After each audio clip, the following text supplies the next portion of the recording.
भाईचारा। किसान एकता, किसान एकता, आप एकता, भाईचारा एकता, नारी शक्ति।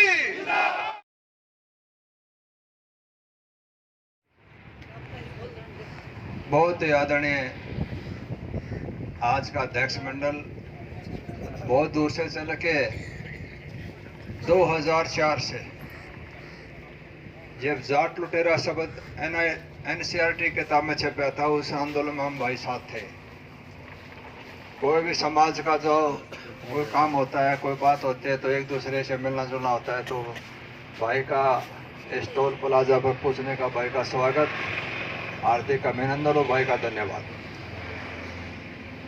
मैं भाइयों को बताना चाहता हूँ, जिस प्रकार की व्यवस्था क्लीन स्वीप ये क्रिकेट में होता है, सारे आउट हो जाए जब, लेकिन ये वो मैच नहीं है जिसमें आउट होते हैं।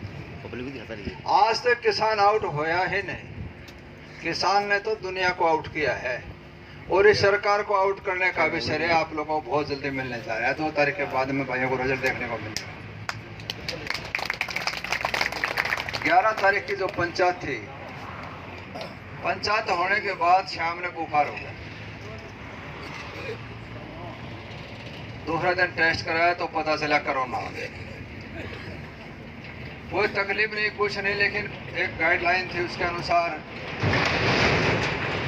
नींबू पानी, गर्म पानी ये लेके, और जिस प्रकार जेल पे जाते हैं ना, मैं ईमानदारी से भाइयों बताना चाहता हूँ, 15 दिन मेरे लिए फांसी से भी ज्यादा मुश्किल के दिन थे। 4 दीवारी के अंदर बंद कर दिया सारा, मैं जाना ही नहीं। बड़ी पीड़ा महसूस हुई, मान थी नहीं, लगातार हम तो फील्ड में घूमने वाले आदमी थे, लेकिन मालिक की मेहरबानी में भाइयों की तरह से ठीक हो गया। मैं जो भाइयों को बताना चाहता हूँ, एक बात आप नोट कर लो, जो एक तो डिस्टेंस कोई गलत नहीं है इसमें। एक मास्क, डिप्टी साहब मेरी आपसे प्रार्थना है कि हमारे पास 24 घंटा मास्क रहने चाहिए। थोड़ी सावधानी बरतने में कोई नुकसान नहीं है। दूसरी मैं एक और बताना चाहता हूँ, डेली रखो, क्या दिक्कत है उसमें, क्या लगना है। दूसरी, अगर किसी भाई का कोई तकलीफ हो जाए तो घबराने की जरूरत नहीं है, हॉस्पिटल की तरफ भागने की जरूरत नहीं है। सिर्फ इसमें क्या होता है, जो मैं अपना जो तजुर्बा बताता हूँ, 14-15 दिन जो देखा, तमाम सारे बच्चों का भी था, मेरे भी था, तो नजदीक से जो कोई चीज बात आती है तो तजुर्बा होता है। सबसे पहले गले के अंदर पकड़ करता है कोरोना, और उस टाइम आदमी नेग्लिजेंसी पर देता है, सावधानी ध्यान नहीं देता, चल कुछ नहीं, वैसे बकवास है। लेकिन अगर उसी टाइम इसको गर्म पानी, नींबू और नमक और गर्म पानी के साथ गरारे करेगा तो 3-4 दिन गले के अंदर रहता है। उससे ये कमजोर हो जाता है गर्म पानी से, भाप से, और वो बजाय सांस नली में जाने के लिए पेट में चले जाता है। और पेट के अंदर जो अपने भोजन जो पचाने की जो क्रिया है, ये बहुत बड़ी ताकत है। ये सब क्या है, हजम कर जाए, वो उसमें पेट में चला जाता है तो खत्म हो जाता है, तो समस्या खत्म हो जाती है।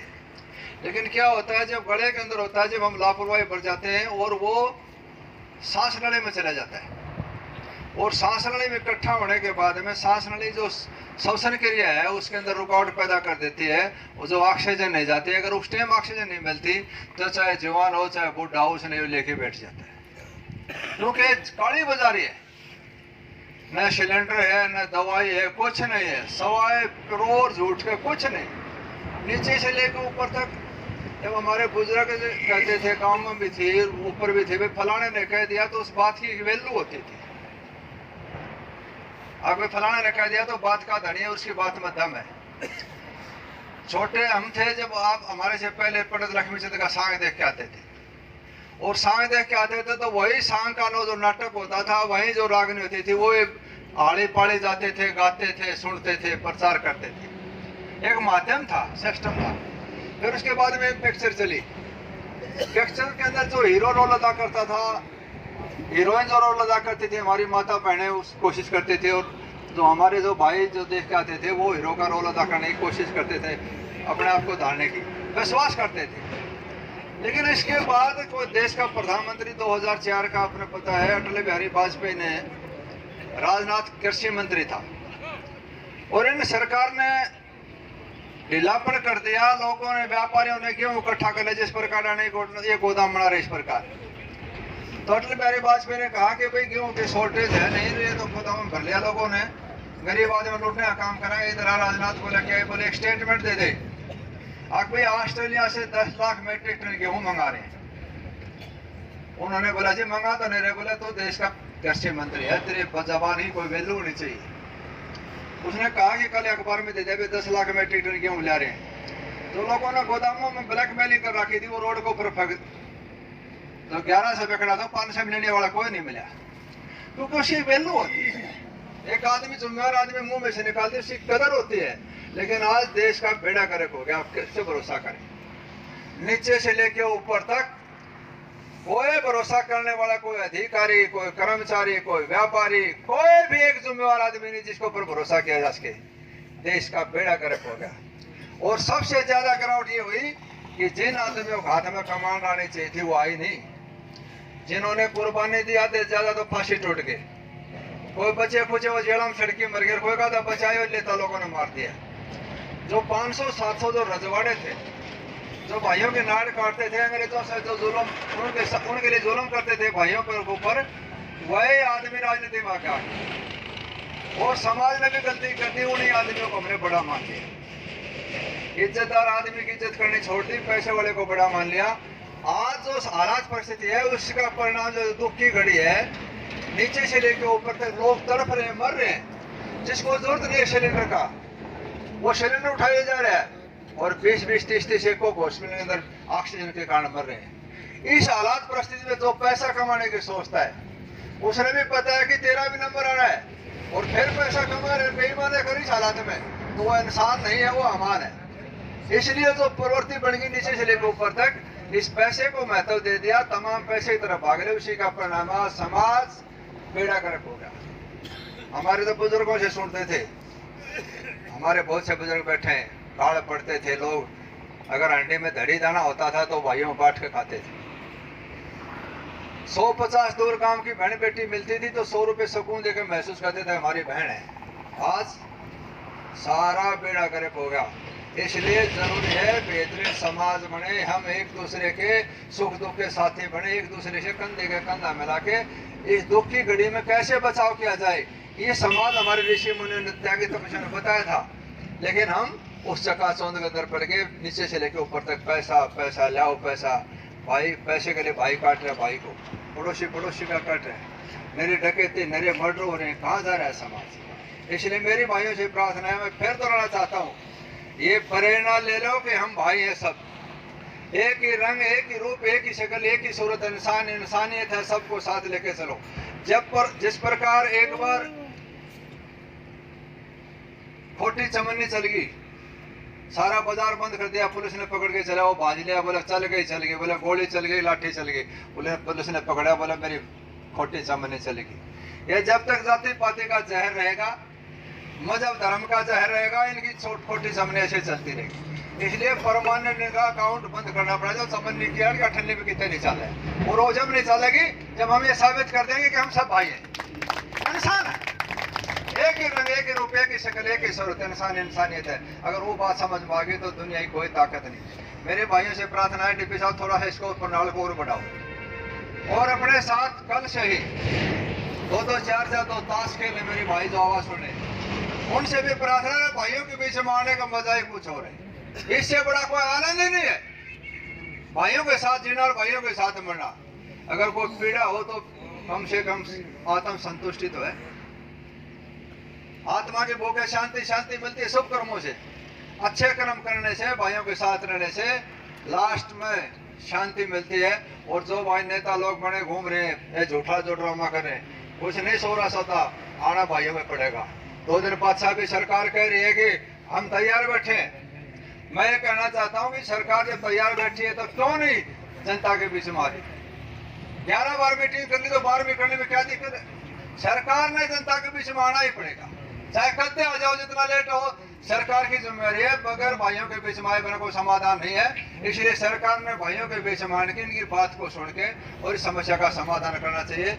सरकार जिस प्रकार कोरोना का ड्रामा करके इस आंदोलन को उठाना चाहती है, ये नहीं उठेगा। क्यों नहीं उठेगा? इसके साथ एक बहुत बड़ी ताकत, वो मालिक है जो सृष्टि को चलाने वाला, उसका आशीर्वाद इनके साथ है। क्योंकि निर्णय भाव से, शुद्ध अंतःकरण से त्यागी और तपस्वी जिन्होंने जीवन लगा रखा, कहीं की पीढ़ी खपा रखी। इस समाज को यहाँ तक लाने के अंदर कितना बड़ा योगदान था बुजुर्गों। ना बिजली थी, ना पानी था, न लेना देना, तो इस नस्ल को बचा के रखा है बुजुर्गों के कारण। तो सरकार ने झुकना पड़ेगा। मेरी भी सरकार से प्रार्थना है, किसान आंदोलन खत्म करने के बजाय इस कोरोना को खत्म करो। तो सारा देश का बेड़ा गर्क, सब कुछ त्राई त्राई मच रही है।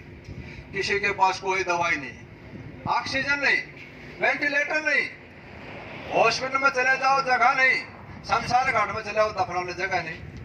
एहसास होता तो कभी हमने तो देखा ना सुना ना, चेचक की बीमारी लोग सुना करते हैं, तो उससे भी भयंकर काम हो रहा है। उसमें कम से कम दाग दिन साथ तो चला करते हैं, रिश्तेदार भी पूछा वही जो 3-4 कोटी पर वही फूक किया। इन्हें ना पता चले आदमी की जगह लेडीज था संस्कार कराती है। आपने अखबार में टेलीविजन पढ़ी होगी आज, उस लड़का हट कर लिया, बोला मैं तो अपने पिताजी की शक्ल देखना चाहता हूँ।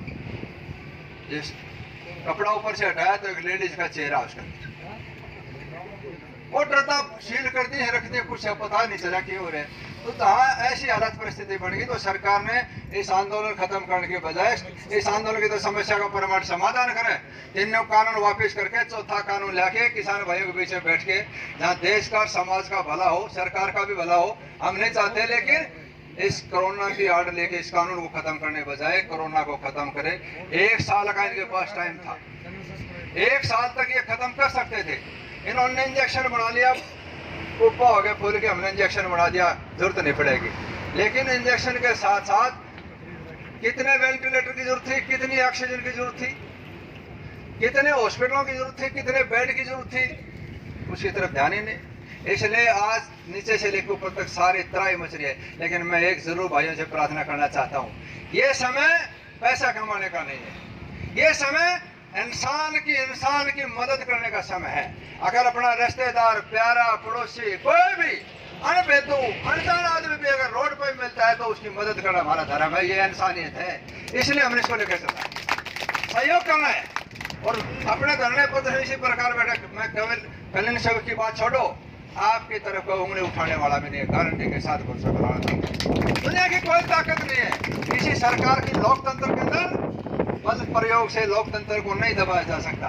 इनका तो सिर्फ एक ही रास्ता है, इनके बीच में आए, इनकी बात को सुने, इनको मान सम्मान दे। सरकार ने किसान भाइयों को सैल्यूट करना पड़ेगा, किसान की बात को मानना ही पड़ेगा, इसके अलावा कोई विकल्प ही नहीं दुनिया के अंदर। इसलिए आप डटे रहे।